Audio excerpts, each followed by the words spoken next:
Hello students, आप सब कैसे हो। आज मैं आपके साथ डिस्कस करने जा रही हूँ difference between absorption costing and marginal costing. जैसा कि आप सभी को पता है कि एब्जॉर्प्शन कॉस्टिंग आपने कॉस्ट अकाउंटिंग में बहुत ज़्यादा डिटेल में पढ़ ली हुई है, ठीक है। थोड़ी सी मैंने हल्की सी रिवीजन आपकी 4-5 वीडियो में कर दी है, ठीक है। और दूसरा हमारा कंसेप्ट है मार्जिनल कॉस्टिंग। ये भी हमने बहुत डिटेल में अभी काफ़ी सारी वीडियो में कर चुके हैं, ठीक है।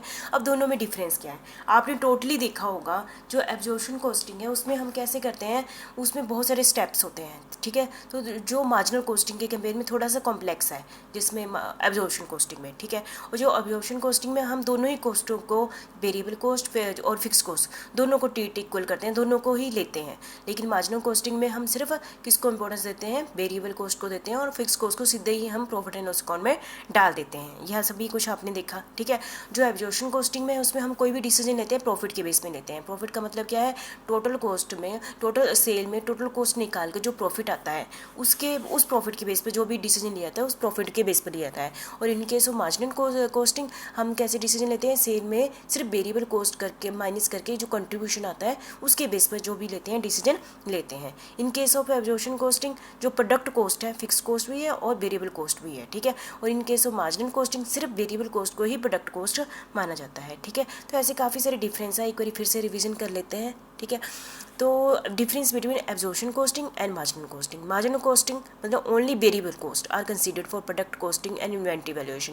देखो जो मार्जिनल कॉस्टिंग आप अभी की है हमने, मार्जिनल कॉस्टिंग में सिर्फ इंपॉर्टेंस किसको दी गई है, वेरिएबल कॉस्ट, जैसे कि सेल माइनस वेरिएबल कॉस्ट। और जब भी प्रोडक्ट की कॉस्टिंग करनी है तब भी हम इसी के बेस पर हम कोई भी डिसीजन लेते हैं। एंड जब स्टॉक वैल्यूएशन मतलब जो क्लोजिंग स्टॉक हम किसके ऊपर दिखाते हैं, सिर्फ क्लोजिंग स्टॉक में हम सिर्फ वेरिएबल कॉस्ट को ही लेते हैं, ठीक है।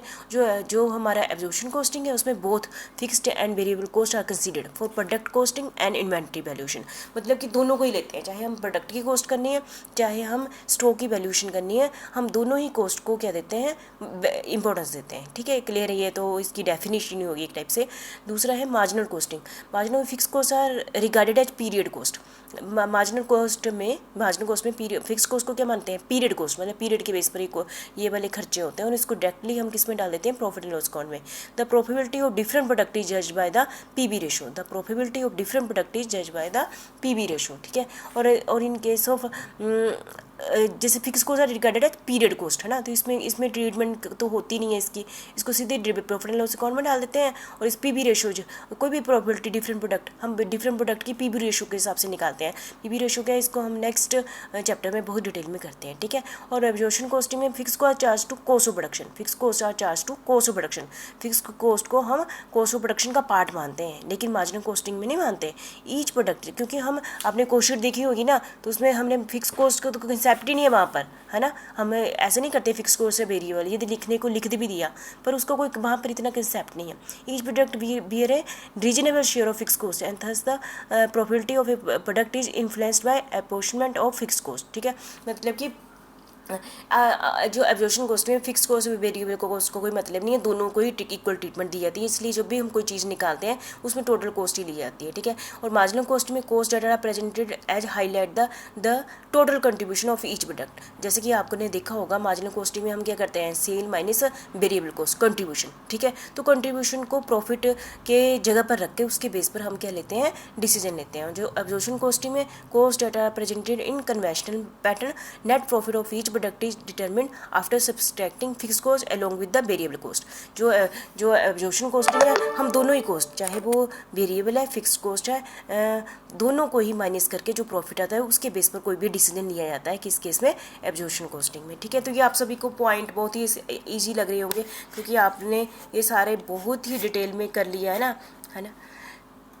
तो नेक्स्ट है हमारा marginal costing. The difference in the magnitude of opening stock and closing stock does not effect the unit cost of production. Marginal costing में magnitude of opening stock and closing stock does not effect the unit of cost of production. In case of absorption costing the difference in the magnitude of opening stock and closing stock affect the unit of cost of production due to impact of related fix cost. Due to, क्योंकि जो हमारा है इसमें जो absorption costing में जो हमारा closing stock बच जाता है ना, उसमें जो क्लोजिंग उसमें फिक्स कॉस्ट और वेरिएबल कॉस्ट दोनों ही होती है, ठीक है। इन केस ऑफ मार्जिनल कॉस्टिंग सिर्फ वेरिएबल कॉस्ट ही होती है, ठीक है।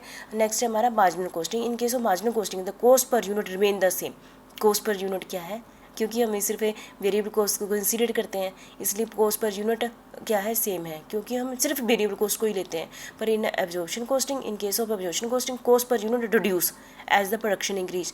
क्यों? जैसे जैसे हम प्रोडक्शन इंक्रीज करते हैं वैसे वैसे हमारी कॉस्ट पर यूनिट डिक्रीज हो जाती है, क्योंकि फिक्स कॉस्ट पर यूनिट क्या होती है प्रोडक्शन इंक्रीज करने पर, कम हो जाती है ना, पर जिसके कारण टोटल कॉस्ट क्या हो जाती है, कम हो जाती है। लेकिन variable cost remain the same.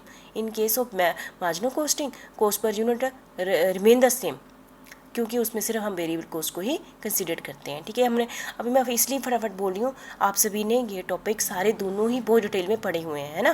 तो marginal costing, the question of under or over observation of fix cost does not arise. Marginal costing में जो ओवर और, क्योंकि फिक्स कॉस्ट को हम कंसीडर नहीं करते मार्जिनल कॉस्टिंग में, इसलिए यदि फिक्स्ड कॉस्ट का ओवर ऑब्जॉर्प्शन या अंडर ऑब्जॉर्प्शन का कंसेप्ट अराइज ही नहीं होता।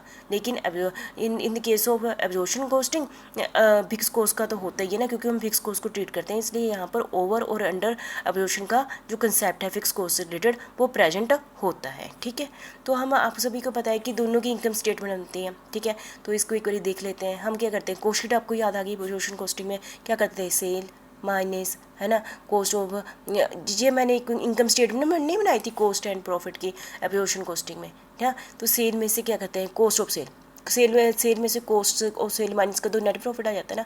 तो कॉस्ट ऑफ सेल में क्या क्या ऐड करते हैं, डायरेक्ट लेबर, वेरिएबल ओवरहेड्स और फिक्स ओवरहेड, और टोटल कॉस्ट निकाल देते हैं। देखो, यदि हम इसको दोनों को इकट्ठा लिखते तब भी कोई फर्क नहीं पड़ना था, इसमें अलग अलग करने का कोई मतलब ही नहीं है। ठीक है, कि इस केस में एब्जॉर्प्शन कॉस्टिंग में टोटल कॉस्ट ऑफ सेल निकालनी, सारी कॉस्ट को ऐड कर दो तो कॉस्ट ऑफ सेल आ जाएगी, सेल में से टोटल कॉस्ट को माइनस कर दो तो क्या आ जाएगा, नेट प्रॉफिट आ जाएगा। किसमें, एब्जॉर्प्शन कॉस्टिंग में।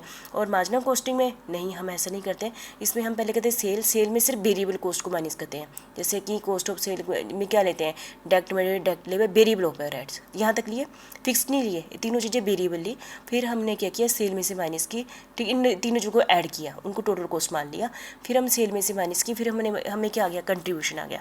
कंट्रीब्यूशन में से फिक्स्ड ओवरहेड माइनस किए, फिर नेट प्रॉफिट आया। ठीक है, हम जो भी डिसीजन लेते हैं कंट्रीब्यूशन के बेस पर लेते हैं, फिक्स कॉस्ट को बाद में माइनस करके फिर नेट प्रॉफिट निकालते हैं। इस केस में हम टोटल कॉस्ट को माइनस करते हैं और नेट प्रॉफिट निकालते हैं। जो भी डिसीजन लिए जाते हैं यहाँ पर नेट प्रॉफिट के बेस पर लिए जाते हैं, और यहाँ पर मार्जिनल कॉस्टिंग में जो भी डिसीजन लिए जाते हैं कंट्रीब्यूशन के बेस पर लिए जाते हैं। ठीक है, वो ये कहते हैं कि फिक्स्ड ओवरहेड हमेशा ही रहेंगे। ठीक है, तो मतलब कि दोनों ही कंसेप्ट थोड़े से अलग हैं, तो इसमें तो वेरिएबल और फिक्स्ड को तो कोई अलग अलग ट्रीटमेंट दी ही नहीं गई है, किसमें, एब्जॉर्प्शन कॉस्टिंग में। ठीक है, थैंक यू वेरी मच। तो आपने बहुत अच्छे ढंग से समझ लिया होगा एब्जॉर्प्शन कॉस्टिंग किसे कहते हैं, मार्जिनल कॉस्टिंग किसे कहते हैं। ठीक है, अब तो काफ़ी डिफरेंस भी आपके साथ डिस्कस कर लिए। Thank you.